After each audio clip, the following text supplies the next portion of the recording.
नमस्कार, मैं हूं सौरभ शर्मा। क्या देश में कोरोना का पीक आ चुका है या कोरोना का पीक आना अभी बाकी है? ये सवाल इसलिए उठ रहे हैं क्योंकि भारत में कोरोना रोज नया रिकॉर्ड बना रहा है। सवाल इसलिए भी क्योंकि कोरोना के आंकड़े को 10 लाख से 11 लाख पहुंचने में सिर्फ 3 दिन लगे। पिछले 9 दिनों में करीब 3 लाख केस बढ़ चुके हैं। सवाल है कि कोरोना का मीटर अभी और कितना आगे जाना बाकी है। देखिए कोरोना की डराने वाली ग्राउंड रिपोर्ट।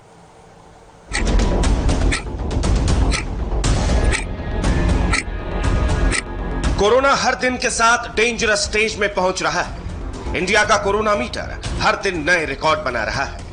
आज ये मीटर 11 लाख को पार कर गया। इसके साथ चिंता भी बढ़ने लगी है और सवाल फिजाओं में तैरने लगा है कि क्या देश में कोरोना आउट ऑफ कंट्रोल हो गया? पिछले 24 घंटे में कोरोना के 40,425 नए केस सामने आए हैं, जो अब तक का सबसे बड़ा आंकड़ा है। पिछले 24 घंटे में मरने वालों की संख्या भी एक बार फिर 700 के करीब है। यानी कोरोना से हर 1 घंटे में देश में 28 मौतें हो रही हैं। देश में कोरोना के अभी तक 11,18,043 केस सामने आ चुके हैं, जबकि किलर कोरोना अब तक 27,497 लोगों की जिंदगियां ले चुका है। हालांकि राहत की बात यह है कि रिकवर करने वाले मरीजों की संख्या भी 7 लाख से ज्यादा है। अब आपको आंकड़ों के जरिए समझाने की कोशिश करते हैं कि देश में कोविड-19 किस रफ्तार से आगे बढ़ रहा है। पिछली बार की तरह इस बार भी 10 लाख से 11 लाख कोरोना मरीज होने में महज 3 दिन ही लगे। 3 लाख केस होने में सिर्फ 9 दिन लगे थे। स्थिति कितनी भयावह है उसका अंदाजा आप इस बात से लगा सकते हैं कि जून में 4 लाख के करीब केस आए, जबकि जुलाई में शुरुआती 19 दिनों में ही 5.5 लाख से ज्यादा केस रजिस्टर हो चुके हैं। अगर ऐसे ही कोरोना का मीटर फुल स्पीड में भागता रहा तो जुलाई के खत्म होने तक कुल केसेस में 4 लाख केस और ज्यादा बढ़ जाएंगे। कोरोना वायरस के संक्रमण की रफ्तार महाराष्ट्र में सबसे ज्यादा है। महाराष्ट्र में पिछले 24 घंटे में 9,518 नए केस सामने आए हैं, जो अब तक का सबसे बड़ा आंकड़ा है, जबकि 258 लोगों की मौत हुई है। इनमें से 64 तो मुंबई में ही हुई है। महाराष्ट्र में कोरोना का मीटर 3 लाख को पार कर चुका है, जबकि मुंबई में ये 1 लाख से आगे निकल चुका है। मौत का आंकड़ा भी लगातार बढ़ रहा है। महाराष्ट्र में अब तक करीब 12,000 लोग अपनी जान गंवा चुके हैं, जबकि मुंबई में 5,714 लोगों की मौत हुई है। मुंबई में कोरोना से लोगों का हाल बेहाल है, लेकिन मुंबईकर अभी भी कोरोना को लेकर सीरियस नहीं दिख रहे हैं। इंडिया टीवी संवाददाता मुंबई के एमी वार्ड इलाके में पहुंचे तो लोग बिना मास्क लगाए घूमते दिखे। एमी वार्ड में 90% स्लम एरिया है। जब हमने इस वार्ड की ग्राउंड रियलिटी चेक की तो जमीनी हकीकत काफी चौंकाने वाली निकली।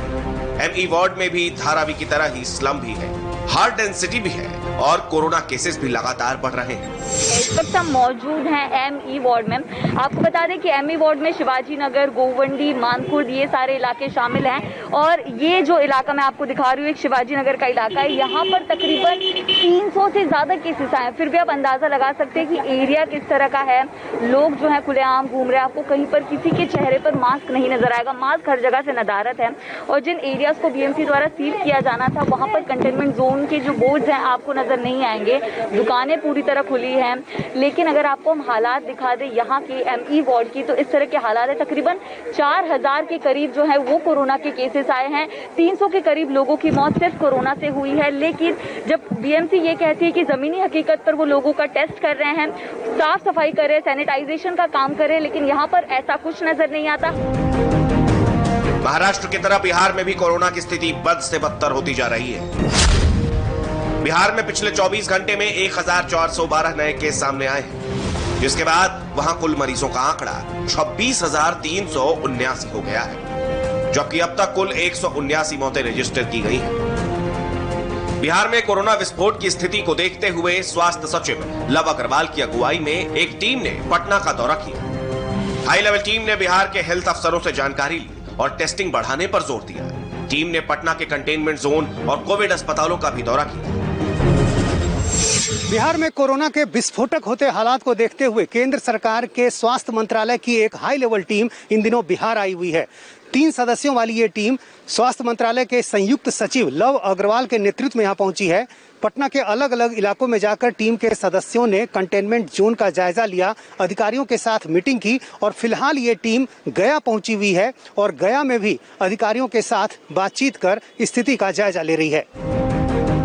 यूपी का कोरोना मीटर भी तेज रफ्तार से बढ़ रहा है। इसे देखते हुए आज से लखनऊ प्रशासन ने 4 थानों को कंटेनमेंट जोन घोषित कर दिया है। यूपी में पिछले 24 घंटे में 2250 लोग कोरोना पॉजिटिव पाए गए हैं। राज्य में अब कुल 49,247 लोग बीमारी की चपेट में आ चुके हैं। सिर्फ 24 घंटे में 38 मौतें हुई हैं, जिसके बाद मौत का आंकड़ा बढ़कर 1,146 हो गया है।